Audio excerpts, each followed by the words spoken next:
This podcast is part of the Big Heads Media Podcast Network. For more great podcasts, head over to bigheadsmedia.com.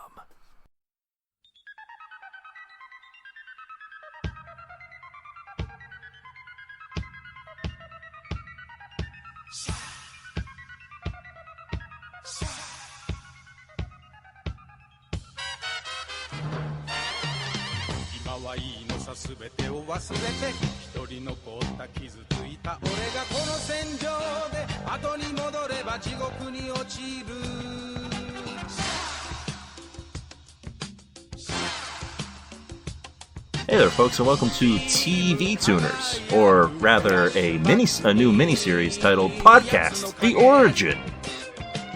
Yes, right, where we talk about our sword backstories. I grew up in a North Hollywood suburb across from a porno studio, and also down the street from where they used to animate The Simpsons. That's right. This is a podcast that we're going to be running for the next couple weeks here, where we're going through the OVA series Gundam: The Origin. Yes. And which presumably will be finding out the origins of Gundam. They built it in a factory. Oh, okay. Well, that doesn't sound super interesting, but we'll see. In space. With me, as always, of course, is my co-host and super crazy guy who's really ready to start the war, Stairmaster. Ow.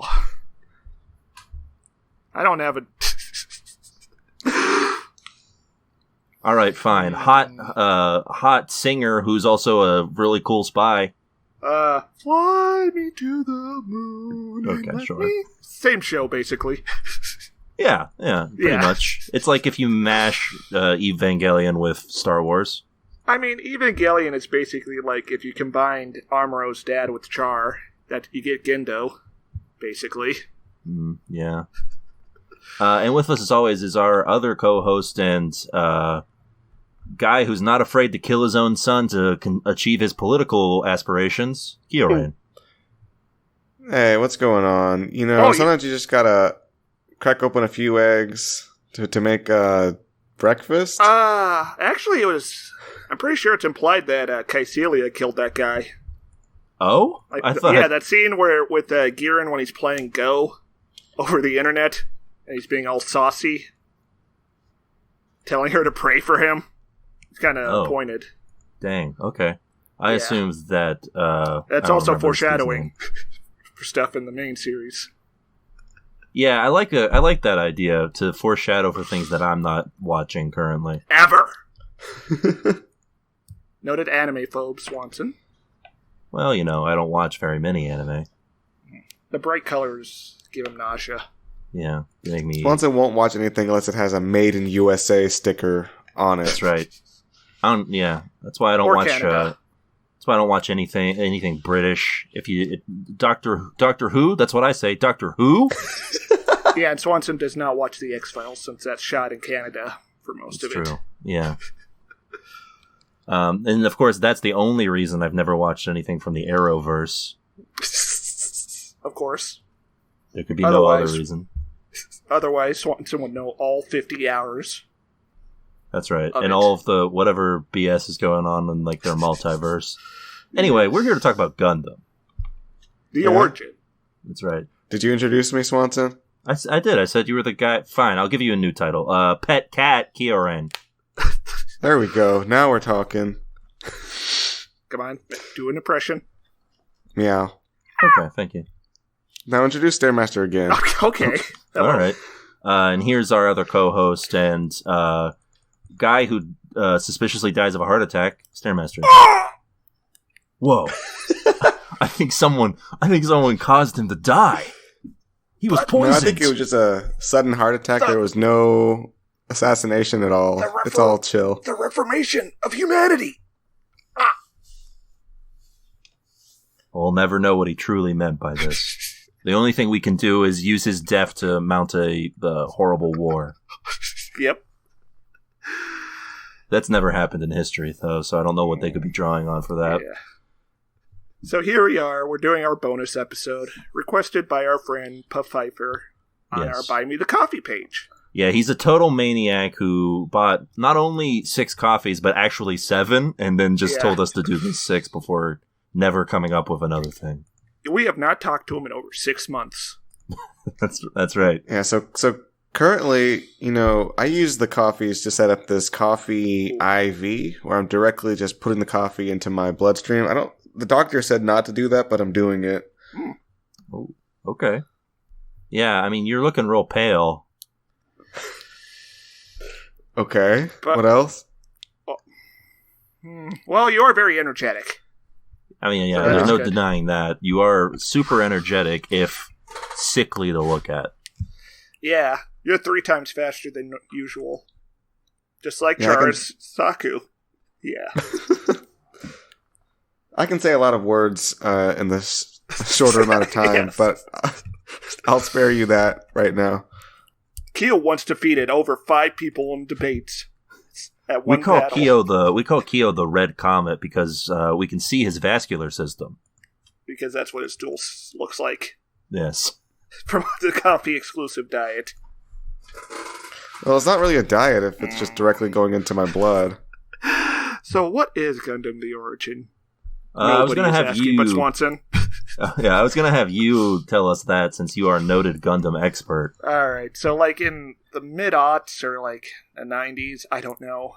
The character designer for the original Gundam series, Yoshikazu Yasuhiko, made a manga based off the original series with his own touches and reimaginations of the main storyline. The most important part is that the 3 middle volumes of this manga were a prequel set in the 10 years before the series. And that's what's being adapted here. Set from Char's childhood to the Battle of Loom, the first major engagement of the 1-year war. So we're getting sort of a Phantom Menace situation with this. This is kind of like in a weird spot canonically because there's a different backstory for mobile suits in this.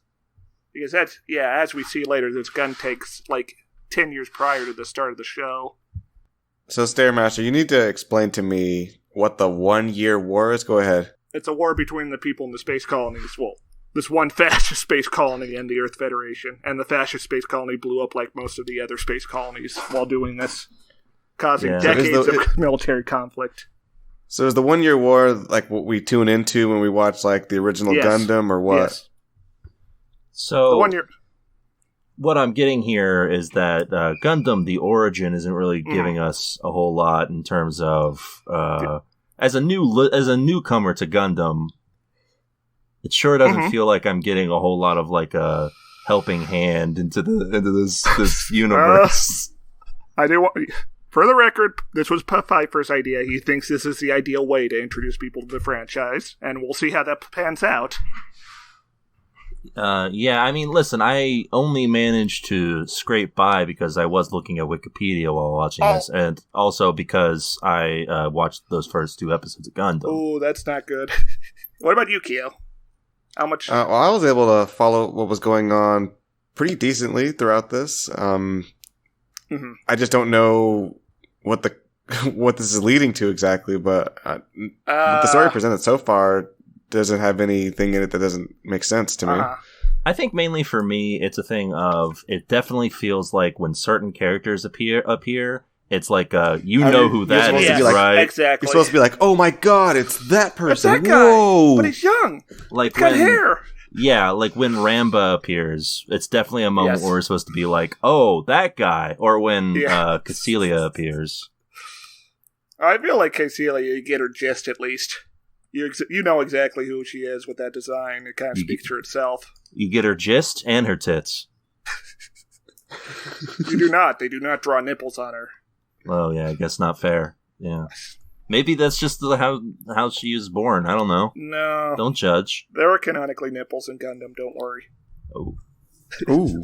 So, to get into this first, I guess not episode, first movie. Yes, it did premiere in theaters. Titled Blue-Eyed Casval. Or Casval. It doesn't matter. Folks, these names are stupid.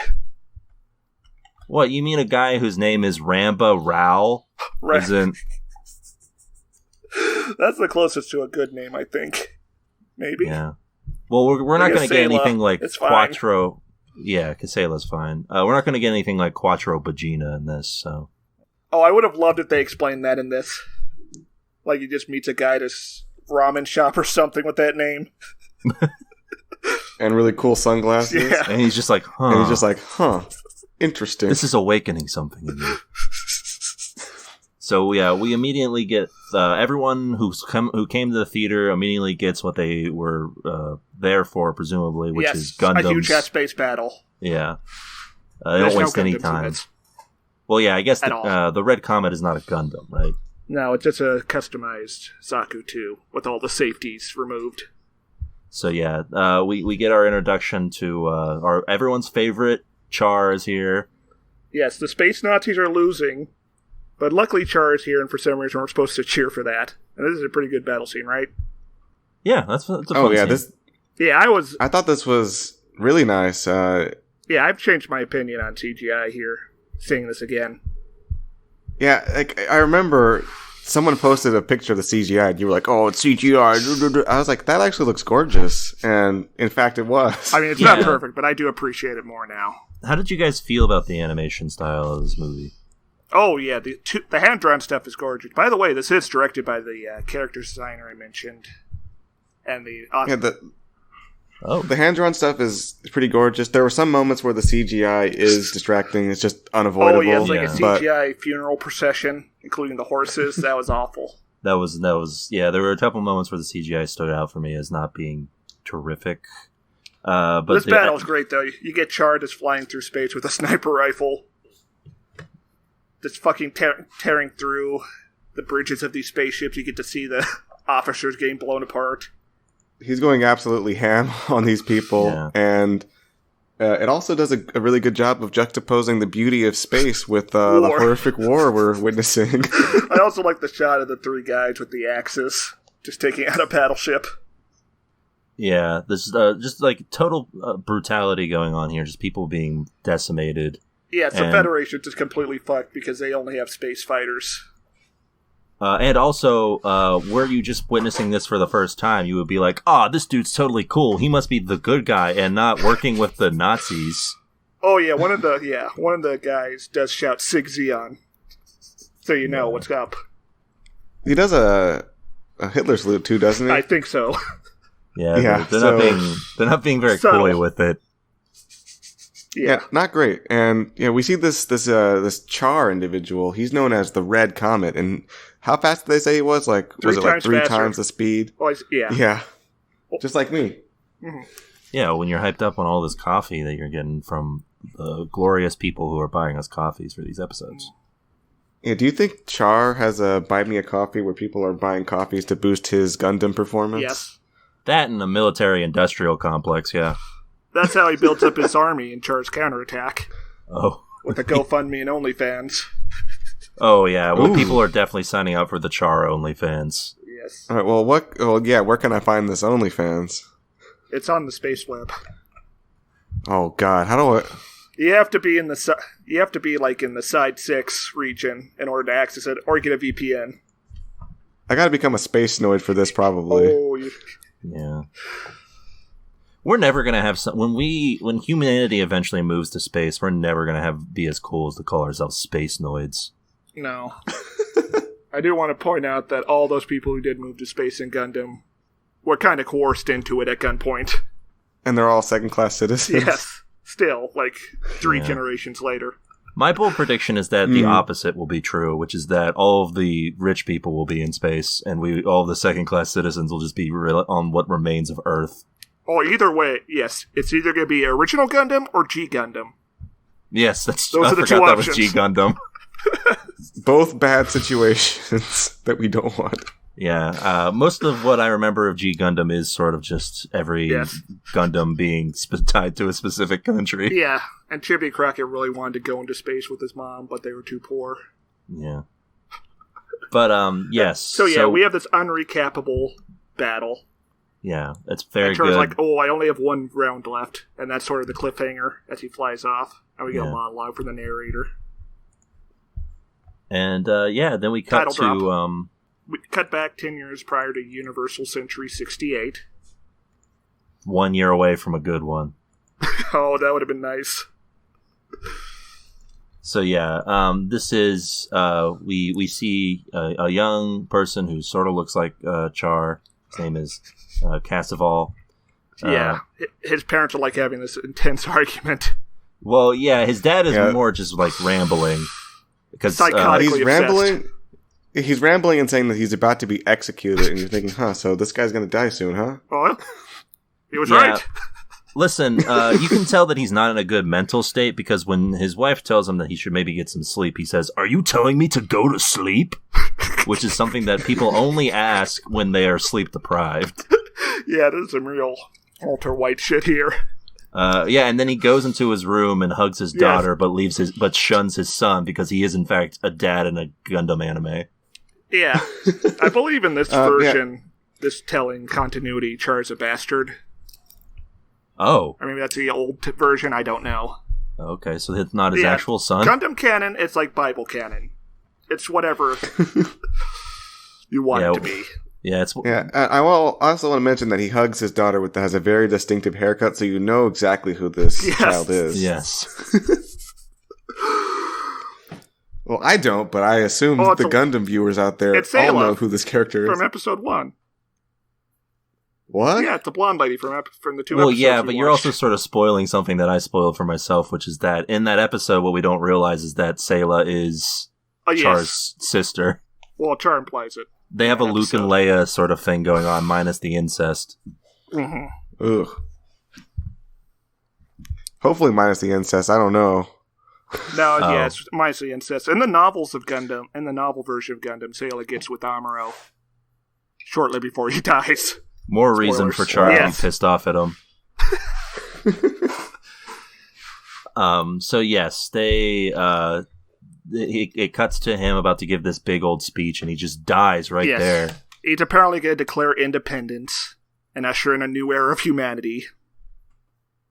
And he just dies in front of Parliament. So I'm kind of confused by the politics of this situation right here. Like, it makes it, the rest of what happens is clear, but I know he's killed here, but he's gonna issue independence for what becomes Zeon.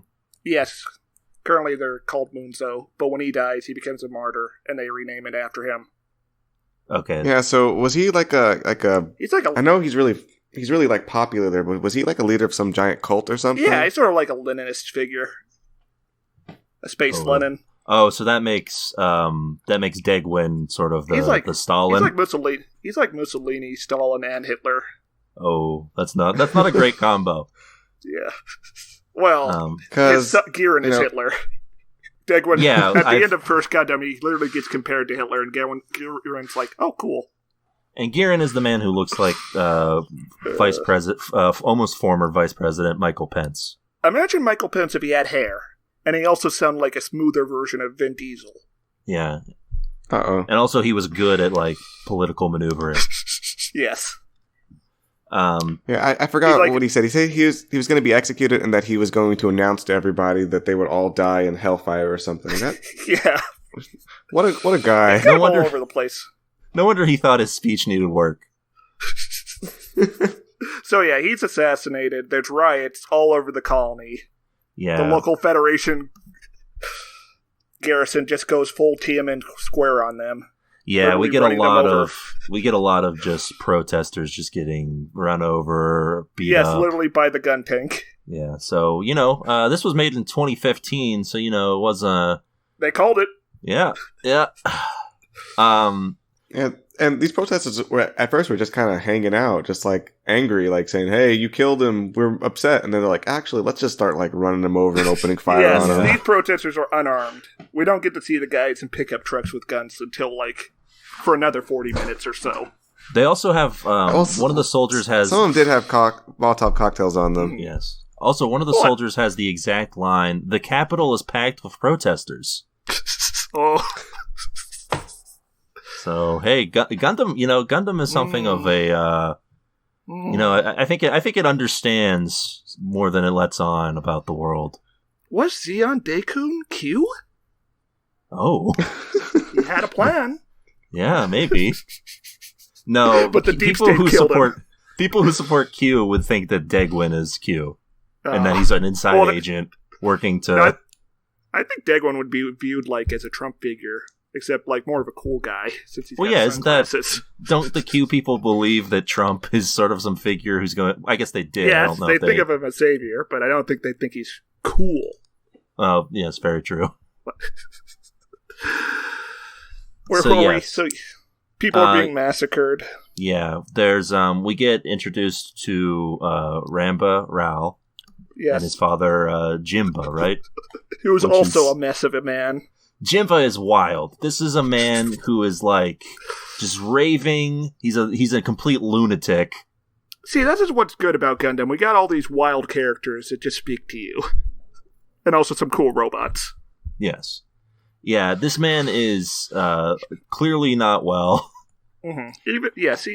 Even you haven't seen any Gundam, but you know what these guys are about just from their, portrayal. Is Jimba from Gundam itself? No, he was invented for this. Okay, because Ramba Rao is like the mid guy of Gundam who reveals the secret backstory at the end of his arc. Interesting. So yeah, he's like an Rommel figure. Yeah, Jimba's like, listen, your dad was assassinated, or he's telling it to his wife. He's telling Char that, or Casval, that his dad was assassinated. He starts out by talking to Zeon's wife, and then when she's like, maybe not in front of the kids, he's like, no, they must know. They need. And then looks directly at Casval. Oh yeah, Casval does not say anything for the first 20 minutes of this film. That's how you know he's a good kid. Yeah. Already better than Anakin Skywalker. Does not mention anything about sand or whether or not it is an irritant. I wonder if there is sand on Side 3. Probably not, right? Well, yeah, this looks like a very bad colony to live on, to be honest. Why would they bring them sand? They don't deserve it. Yeah. Unless they're making artificial beaches on one of these colonies, I don't think they got sand. There are some colonies with like marshes and nature preserves on them. But this one looks like Victorian England, sorta. A futuristic version of it. I don't want to be in that one. Yeah. It looks like I want to be the guy who gets to design these space colonies. Oh, he's long since dead. I think after First Gundam they build like a total of one new colony. I'm saying I want to be that guy. Yeah. I want to like specifically make these plans. I'm like, man, this colony, this should be like, I don't know, 1800s England. Why not? I've got bad news for you, Kyorain. I looked into it, and it turns out when we inevitably form into the Gundam sort of universe, like, it's going to be Newt Gingrich who makes all the colonies. He's still going to be alive? Oh, yeah. He's not dying anytime soon. Oh, Newt Gingrich is sort of like one of the zombies, I think. Like, what's his name? Sir dies very quickly in this film. Yes. Well, I don't know his name either. Sasro? I think that's right. It's not mentioned at all in the original series and was invented for this. Well, he's not going to last. Now, everyone else around him are characters from the original? Yes. The whole family's here. The whole clan, yeah. The whole zombie family's here. Yeah, so we get introduced to, I guess, semi-popular characters like Casilla and Dozel. Dozel, yes. The guy Char is reporting to in episode 1. Okay, I think I do know Dozel then. Who is sort of like a dork in this. Yeah, he's a huge dweeb this entire movie. Well, that's the thing with the zombies. Like, the younger you are, the less of a sociopath you are. Giren's his first son, and you can tell that he's just like... Yeah, in his head, he's just like... He's giving real Don Jr. energy. Yes. Yeah. Mm-hmm. Casella is very... We'll get to her in a little bit when she shows what her whole deal seems to be. Yeah, she's in charge of, like, the Secret Service. Yeah, that's not always a good sign. She's introduced here helping Ramba out by just intimidating all of these protesters to leave. Oh, yeah. Ramba is trying to evacuate them, I think. Casval's family. Yes. But they get surrounded by protesters who immediately spot the family and are like, hey, look, it's them! Yeah, whoa! And then Caecilia rides in a horse with and just starts beating the shit out of them. Yeah. It's the strangest kind of way to mob a car. Yeah. It's full of people you like and you're still blocking them. Well, people are dumb like that. Yeah. Yeah. Also, Rambo was like seconds away from mowing them down with a machine gun. Yes, that's true. They were fearless. These people were absolutely fearless of this, like, Rambo machine gun, like firing it in the air like Rambo. Yeah, Rambo is like Rambo. He is. That is his character. And Gundam really just have nothing left to lose, I guess. Yeah. All their heroes are dead. Yeah, their hero has died, and now they're ready to just sort of let it all go. So they're able to successfully leave. That's when they get taken to the Rao residence. Mm-hmm. And there's the opening. I don't know, about 40 minutes of this is there's a lot of political machinations going on. I like it. Yeah, it's kind of my bag. It's the whole reason I stuck around Game of Thrones for so long. Yes. And I guess this does end better than Game of Thrones. This movie or the series? The six films. Oh. Wait, you're not sure though? You guess or? Okay, it's definitely better than the Game of Thrones ending for sure, even if it is kind of okay. You're scaring me a little bit, okay? Don't worry. So yes, they listen to Jimba's rant or whatever, and then there's a whole bit here Char's where mom hugs Sayla and not Char. Oh yes. Yeah, is this where we go to the Degwin and friends? Yeah, where Degwin's, I guess, second-born son? Yeah, Sasro. He's being all pompous. Yeah, he smacks Casilla, which I guess is what leads her to decide that he'll be a worthy martyr.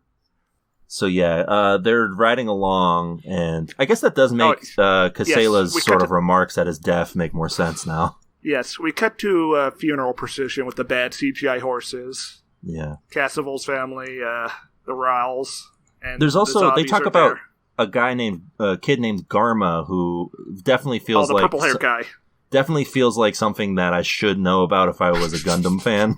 Don't worry, you'll get to know him 2 films from now. But yeah, it's like, oh, this kid, I recognize him for sure. Yeah. What's important is they're at the funeral, and he tries to make friends with Char by looking at him, but Char just glares at him. And because Garman's a normal child, he just feels sad and gets scared. So yeah, after this is the procession. Was he didn't seem sad, he just seemed kind of sheepish after that.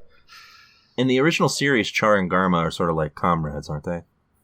Yes, they do mention going to military academy together. Okay. While Char's in the shower and the camera is lingering on his ass. As you do. Ooh. And Garma's outside just talking to him, you know. Where else are you going to put that camera with Char's in the room? Tell me right now.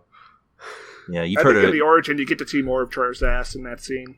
You've heard of cheesecake? Well, when it's Char in the room, it's char cake. So yeah, we get this procession.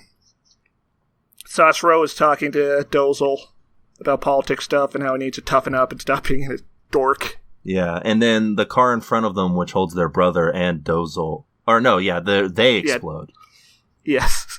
And then we cut to Casilla being like, Garma, you need to toughen up. Stop crying. Yes. Stop being such a bitch. At his sibling dying. Yeah. But luckily Dozel survives in a freak. It's ridiculous. He comes out, he's like on fire, and he's like, who did this? Yeah. So yeah, there's a recurring gag here where Dozel is either bandaged or stitched up and then freaks out and hurts himself. Yes. This is the part I don't like the least because he has scars in Gundam, you know. I guess they just had to explain that here. Instead of just having you think because he's in war a lot. Right. Okay. Sure, why not? Unnecessary addition. Yeah. Feels like that's definitely like a Star Wars type of prequel thing where it's like we have to explain every detail. So yeah, this assassination gets pinned on Jimba Rel. And there's just a 24/7 lynch mob outside his house now. Yeah, great stuff. We get to see these like bodyguards getting pelted with rocks, and they can't do anything. And there's like also people who are just like roaming the streets being like, yeah, you with the Rouse or what? Yes. So we get introduced to Ramba's, I guess, lover. It seems to be implied that they're famously unmarried, which was very risque back in 1979. Yeah, unallowed. So yeah, this is Hammond. Hammond. I forgot her other name. She's I guess a singer on the side and part of being a spy. Yes.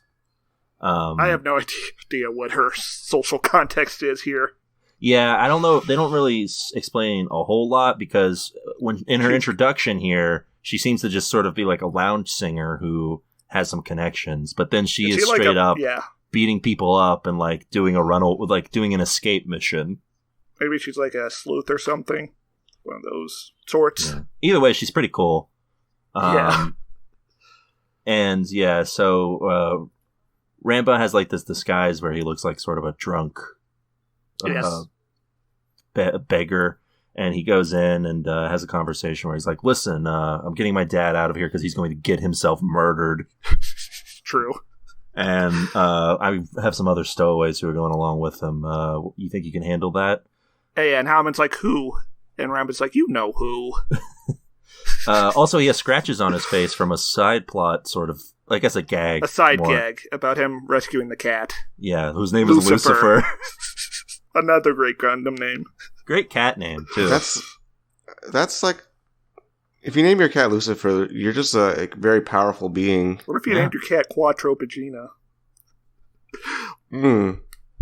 That's some intense power as well. Yeah. Not as much as Lucifer, though. Yeah, it turns out Artasia is a very powerful person for naming her cat this. Yes. She's secretly the strongest. So, also Hammond thinks it's from a woman, those scratches. Oh, yeah. Yeah, there's like a bit here where she seems jealous that he has had some interaction with a woman who might be a cat. Yeah, he's having some videodrome. Yes. And he seems jealous that she is flirting with this guy who is stationed to like guard her, I guess. Oh, the bouncer, yeah. The guy who's moonlighting as a bouncer. Tai Chi, which is the closest we get to a normal name, I think. Yes.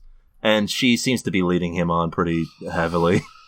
I think they're in an open relationship, maybe. Who knows? Yeah, well, hey, I recall they hit on Amuro in Gundam at one point. Like or at least tease him a little. Yeah. Oh. And Amuro is like, whoa, being a 15-year-old, it's like, what? Yeah. It's like, I'm just a normal kid. Oh, he's not normal at that point. No. After seeing so much death. I'm just a traumatized kid. I don't know what's going on. I won't be able to get it up for at least another 6 months. So because of the trauma. Anyways, back to war. Yeah, he really loves that war, that Amuro. Yes. Famously bloodthirsty. So yeah, they have this bit here where they go back to the Zeon estate. Back to his house. Well, first Ramba. Oh no, that's right. Casila pays a visit to the Ral estate, right? Yes. She wants to talk to Casval. Since apparently he's a man of the family now. Yeah, and Casval's like, yeah, sure, I'll meet with her. And like, this is a clear attempt on her part to just intimidate a child, but Casval's like, fuck you. Yeah, terrifying how. Like, she gives zero fucks. When he's like, you killed my dad, right? And she's like, why do you keep bringing that up? And he's like, because I know you did it. She just like suplexes him onto the couch and threatens him with physical violence. Look, it's very noticeable that she does not deny this. Mm-hmm. And also handcuffs him, and then when she's like, I could have you arrested right now, and no one would bat an eye, and he's like, you couldn't do that. And just like calls her bluff right away. Yeah. And she's like, all right, well, you know. Also, Jimba's outside the door this whole time with a gun screaming. Yeah, just ranting. Also, he's in like a robe. Yeah. Just like ranting. So Casval and Co. get sent back to the Dekum estate. Yes. Which with is the run Tower by... of Sadness. Yeah, who is this lady? Because I didn't get this. This lady, She seems like she should be on The Sopranos. She got some problems. Yeah, I thought it was like Zayon's mom, but she seems to have different ideas of what Zayon meant to her, so that a mother would not maybe have. I think she's like his mistress, who he dropped because she was sterile, barren. Yeah, that's what she says. She would have had him, but couldn't bear children, so goodbye. I just don't get why she has so much power over the estate that Zayon had, I guess. Maybe she's a cousin or something. Yeah, I don't know. It does feel weird, and it was like a very odd, since she doesn't show up for the big, like, they're escaping the place. It felt like a very odd part of the movie. I think what probably happened is they split, and he like just went ahead and left her with control over the estate. That's probably all, really. Anyways, like The Sopranos, this lady calls Casval's mom a whore. Yeah, in front of their children. Wait, are the kids here for the scene? I don't think they just are. her and. I don't think they were there for that scene, but the kids already didn't like her because she was being kind of rude or something. Yeah, they don't like her. She's a rude woman. She's completely black-pilled at this point. She mentioned being with Daekun's movement from the start. Yeah. But she's like, what the fuck does any of this mean? Everything's still shit. I think she implies that their mother is from Earth. Oh, I think she says she's third generation immigrant. Oh, maybe. Because it seems to be, she goes on a rant about the difference between space noids and Earthlings. Mm-hmm. And seems to draw a lot of that hatred to... maybe. Yeah, to her. So I'm not sure. But yeah, whatever. Either way, she's like, you guys can hang out in the tower. It's a great place. It's a little cramped. Well, the mom can hang out in the tower. The children. And they only get to see her for one night. Yeah. What's the plan with the children exactly? I don't know what she was planning. It could have been good, that's for sure. Although this Casval kid would not have put up with any shit, I don't think. Oh yeah, she dodged a bullet with that escape. Yeah, he would have figured out some way to murder her like day 2. Oh, yes. Oh, that'd be a really easy murder. She's already like dying. Yeah, she almost has a heart attack going on this spiel about Space Noid's rightful place in the world. Yeah, and then we get the scene with Ramba going back to his house, and it's completely deserted. Except for his dad, who's in the closet with every gun possible. Yeah. And he's like, hey, listen, Dad, I'm getting you out of here. And he's like, you're a good son. I love you. And we also see some photographs in the background of him with Zeon. And he looks a lot more saner. Yeah, I feel like the death of his friend definitely led him into like down this like radical path of just complete psychosis. Complete psychosis. I mean, I feel like he's probably like super paranoid, right? Probably. I mean, I think we get the impression that I think the psychosis probably set in before the death, seeing as how he was like, I'm not sleeping, they're going to execute me, I'm going to tell them they're all going to burn in hellfire. Maybe he caught it from Zeon. Yeah, I feel like the two of them definitely were kind of getting a lot of toxic codependency, like Tony and his mistress from the car dealership. Yeah, I can't imagine being close to him and being sane. I also get the impression... turned out all right. Yeah, somehow. I get the impression that the two of them sort of had, like, a thing going on here where they, like, maybe, like, I feel like if Kyorain and I were, like, on this mission together to sort of give a voice to the voiceless... And then I was immediately poisoned to death. I feel like Kyo might be a little freaked out about his prospects. Also, I'm wearing sunglasses now, and I have 6 children. Yes, who are all like equally shitty. But no apparent mother. I'd be very alarmed, but I'd be probably pretty chill about it. It's just like, sometimes people die, sometimes they don't. It's like, that's just life. So yeah, we get into the third act, which is just the escape plan, I think. If we're not missing anything. We get a scene with the mom and Casval and Sayla. Casval mostly gets ignored once again. Yeah, well, she's explaining to Sayla that Earth is a great place and they should hang out there. And she's like, why aren't you coming with us? And she sort of bats the thought away. Why didn't she come with them? I figured she couldn't for some reason. Yeah, I don't. They don't explain really why she had to stay. Yeah, second time watching this, I don't know. Maybe it's in the manga. It sounded like she needed to accomplish something there because she, I don't know, she said she'd be back. No, she doesn't. Was she just lying? No, she was just straight up lying about it? No, she just dies of sadness in that tower. Spoilers. Yes. Wow. That's what happens, That's what happens to the females.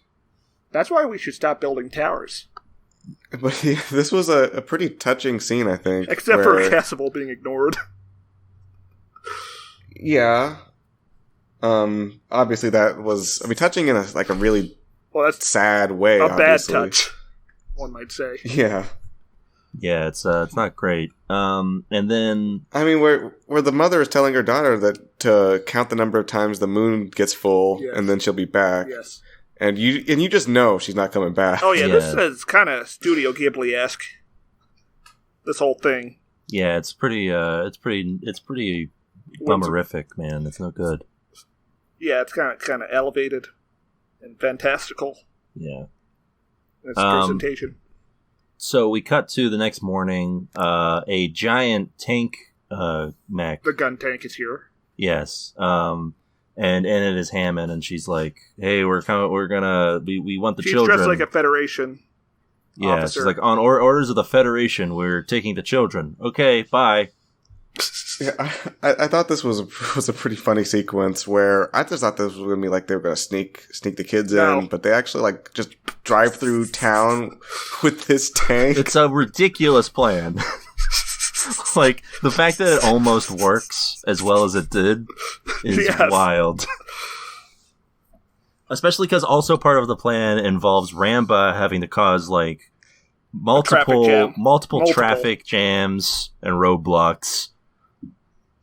And it's still not enough to prevent reinforcements from getting in their way. Yeah. So, yeah, we get a scene here. They wave bye. Yeah, they wave goodbye to Mom, and presumably Mom dies 2 minutes after that. And yeah, they make their way here. They run over multiple people. Yeah, this is the sort of climactic sequence of the film. No, I mean they run over people driving down the street. Like you see cars get crushed. There's no way everyone got out. No. Imagine just you're going on your commute to work and there's a giant tank mech just driving towards you and runs over you and your car. Half tank, half robot man on top. A tankatar, if one might suggest.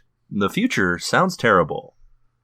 I would say, yeah, that's my space noids life. Yeah, it's just an average life in the space noids. We live in a society. So, Hammond Hammond hired these two just rinky-dink losers to help her, I guess. And one of them did not tell them about the political aspect. Probably because they would want more money. Mm-hmm. And one of them tries to coerce her into sex. And gets immediately beat up. Yeah, he should be dead. His face is caved in at one point. And if he hadn't shown up at the end of that sequence again, I would have assumed she killed him. And we would have been fine with that. Yeah, very deserved of that person. So the other person draws a gun, and she's like, "Are you a fucking idiot? What do you think's going to happen if you fire that in here?" And he just starts whimpering. Best case, it's Walking Dead. Episode 1. I will say, though, that if you get rid of, the creepy sexual assault vibe from these guys, they had a point about what was going on there. Yeah. Yeah, they went about it a wrong way, I would say, but they had a point. They should have just asked for more money, which they did. Yeah, they did, but they did it in well, if you don't have the money on you. Yeah. Exactly. It's not great.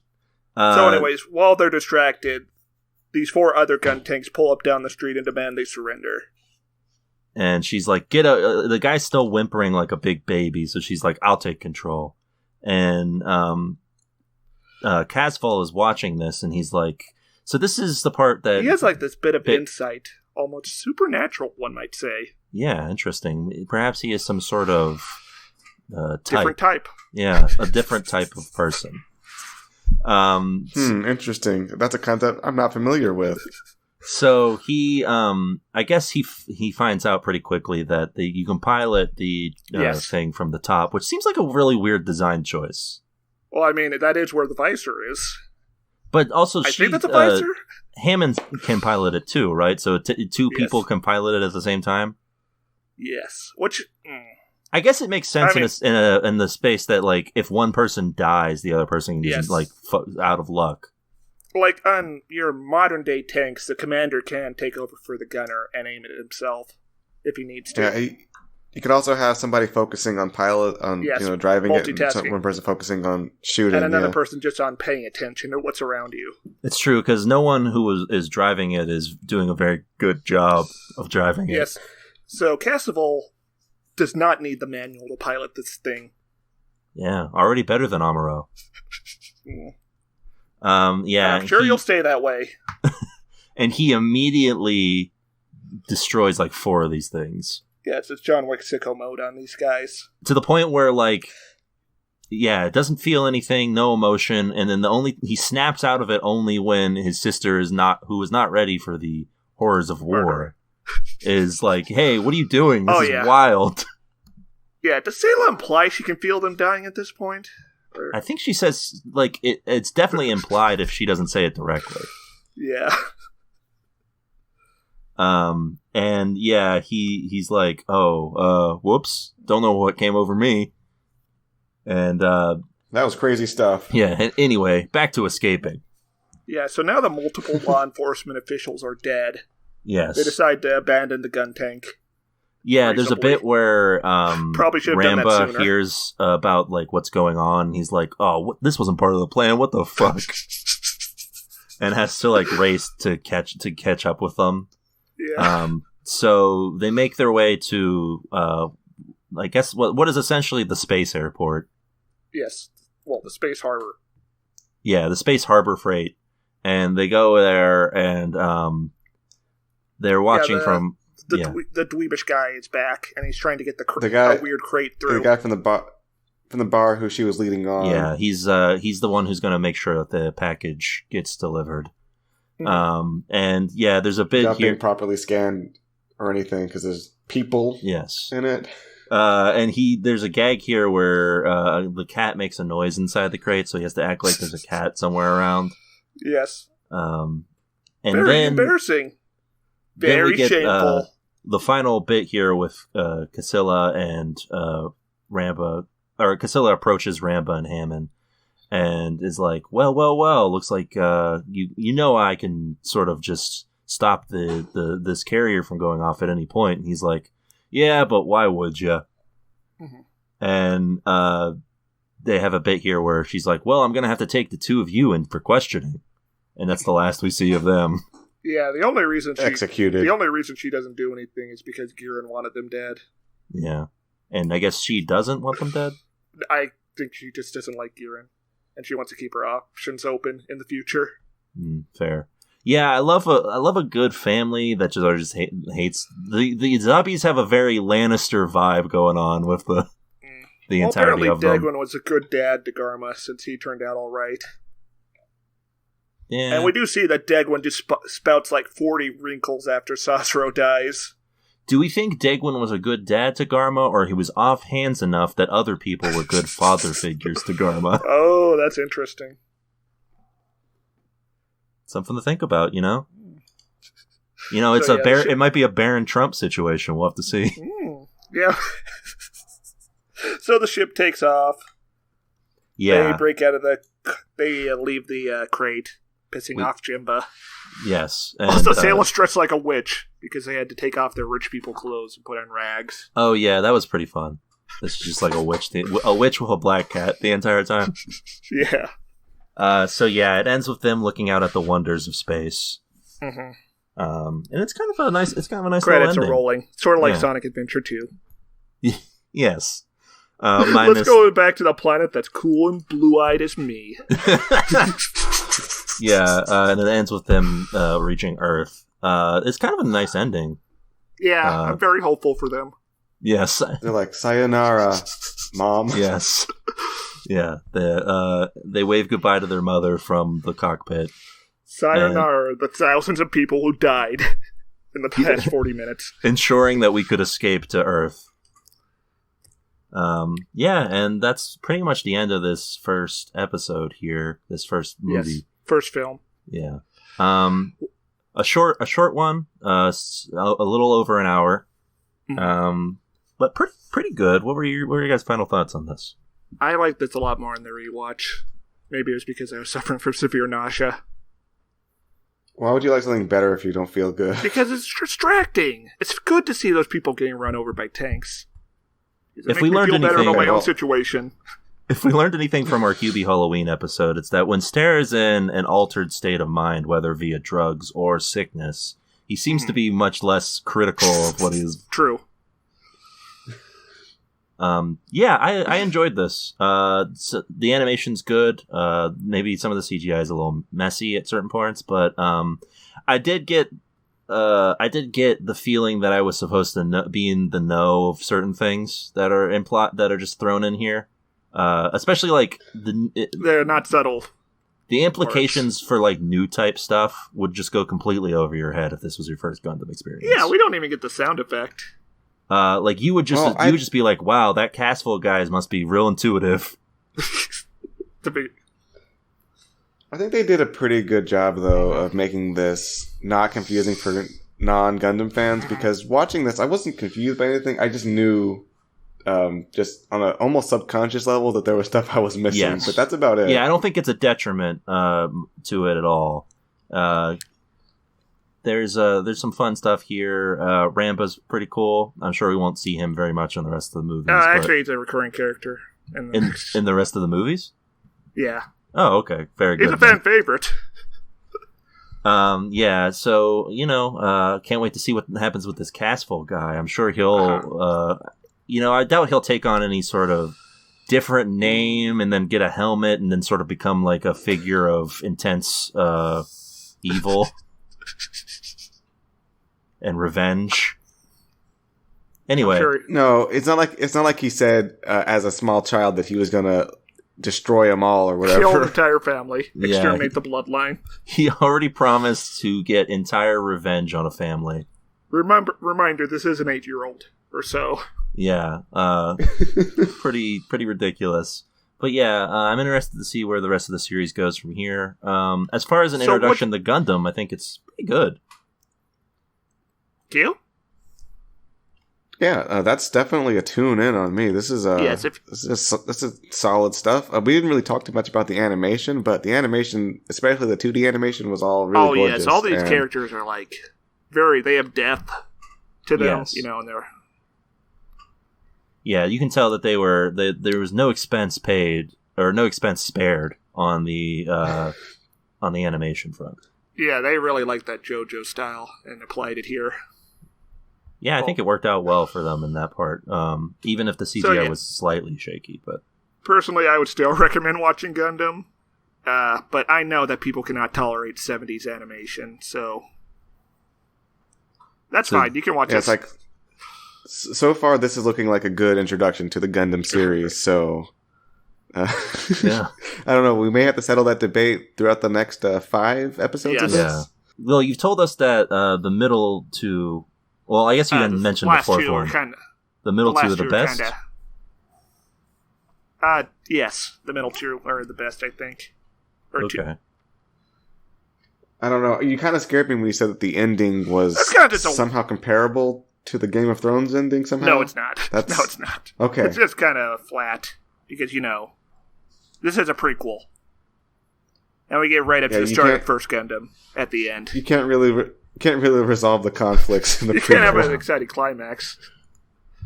Well, I guess you can't have that space battle that was at the start, but spoilers, that's the 5th film. Oh, interesting. I'm looking forward to where we go in the next couple weeks here with the rest of these. And I think that's a tune in on Blue-Eyed Casval, the first of these. We'll be back next go around for part 2 of Gundam: The Origins.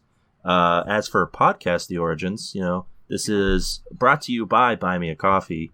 If you have any ideas for bonus episodes that you want to see us talk about, you can go over to buymeacoffee.com/TVTuners and donate. A single coffee gives you a single topic for us to discuss, probably like a movie or a TV show, maybe an episode of TV. Please don't tell us to do phrenology. Please don't find out what our limits are. I beg of you. Anything you think would be fun for us to talk about, you can just go over there and donate. Listen, if you pay enough, I will take a pair of calipers to Stairmaster's head. They can't know my secret. And of course, this is brought to you by our main podcast, TV Tuners, which, if this is for some reason your first episode, go over there, give a listen to what we find over there is a great TV discussion. We help you decide what to watch and what not to watch. Usually what not to watch. But with 30 more minutes of segments. That's right. Yeah, it's like this, but with us just doing a lot of bullshit that is very fun and funny.